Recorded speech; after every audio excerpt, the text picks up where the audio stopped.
All right, రాజా సాబ్ review.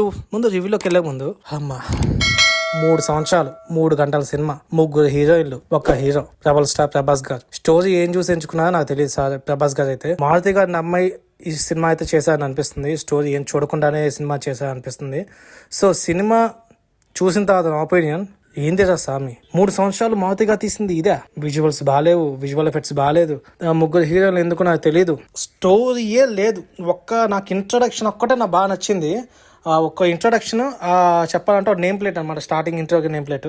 అవి తప్ప నాకు సినిమాలో మొత్తం డొల్లా అనిపించింది నాకైతే. ఏంది సార్ 3 సంవత్సరాలు ఇంత, అసలు ఒక పెద్ద హీరోని పెట్టుకొని, ప్రభాస్ గారు లాంటి పెద్ద హీరోని పెట్టుకొని 400 కోట్ల బడ్జెట్ మూవీ, అది 400 కోట్ల బడ్జెట్ మూవీ అంట.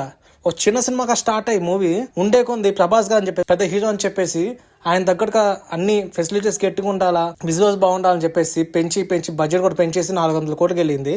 తీరా చూస్తే డొల్లా సినిమాకి వస్తే, పైగా పోస్ట్ పోన్ అవుతా వస్తా ఉంది మూవీ అయితే. పోస్ట్ పోన్ చేసింది దీనికే. నాకైతే సినిమా అయితే నాకైతే తలనొప్పి వచ్చేసింది, నిజం చెప్తున్నా. ఒక ఇంట్రో సీన్ తప్ప నాకు నచ్చలేదు, దాని సాంగ్స్ నచ్చలేదు, సినిమా డల్ అనిపించింది. 3 హీరోలు ఎందుకు పెట్టాలో తెలియదు, అసలు 3 హీరోలు అవసరం లేదు. ఏదో ప్రభాస్ గారి పెట్టాలి, సాంగ్స్ పెట్టాలి, డాన్స్ పెట్టాలి అని పెట్టి చేశారనిపిస్తుంది తప్ప ఆ సినిమాకి సాంగ్ సంబంధం లేదు. నేను ఫ్యాన్ గా చెప్తున్నా.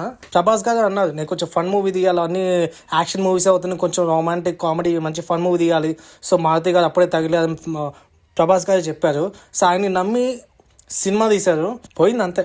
లాస్ట్ ఆది పురుషులో కూడా అంతే, ఓం రావుతో నవ్వి తీస్తే మొత్తం ఆయన దబ్బెట్టేశాడు. సో ఇప్పుడు కూడా ఆయనకు ఉంది, మారుతి గారికి అయితే ఉందనిపిస్తుంది నాకైతే. నిజం నాకైతే సినిమా నచ్చలేదు అని మన ఫ్యాన్స్ అయితే ఊరుకోరు. హీరోయిన్స్ సాంగ్స్ మాత్రమే వాడుకున్నారు, అంతమించి ఏం లేదు. కామెడీ, హారర్ కామెడీ మూవీ అన్న, అసలు కామెడీ ఎక్కడుంది?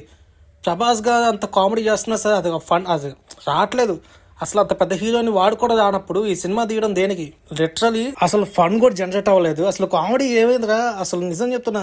నీకు అంత కొంత కమీడియన్స్ ఉన్నారు, సత్య ఉన్నాడు, సత్యగిరి ఉన్నారు, పైగా తమిళ ఆయన కూడా ఉన్నాడు. కానీ ఫన్ అసలు నాకు నిజంగా నాకు కామెడీ అనిపించలేదు. మరి 300 ఏం తీస్తారా అసలు? విజువల్స్ అయితే నిజం చెప్తున్నా, నాకు విజువల్ ఎఫెక్ట్స్ అయితే ఏం బాగాలేదు. సినిమా చూసి వచ్చిన తర్వాత నాకు అనిపించింది, అరే ఏంటి వద్దురా బాబు, ఇంకా ఆడియో లాంచ్లో ప్రీ రిలీజ్ ఈవెంట్లో వాళ్ళు మాట్లాడేది అసలు వినకూడదు, వింటే ఇలానే ఎక్స్పెక్టేషన్ పెట్టుకుంటా అనిపించింది. సో మీకు కనుక సినిమా చూడాలనిపిస్తే 0 ఎక్స్పెక్టేషన్తో థియేటర్కి అయితే వెళ్ళండి. నా ఒపీనియన్ ప్రకారం అయితే సినిమా నాకు నచ్చలేదు. సో మారుతి గారు అయితే ప్రభాస్ గారిని వాడుకోవడంలో విఫలమయ్యారు, అదైతే చెప్తున్నా. సో దసి గాయస్, మీరే అనుకుంటే కింద కామెంట్లో తెలియజేయండి.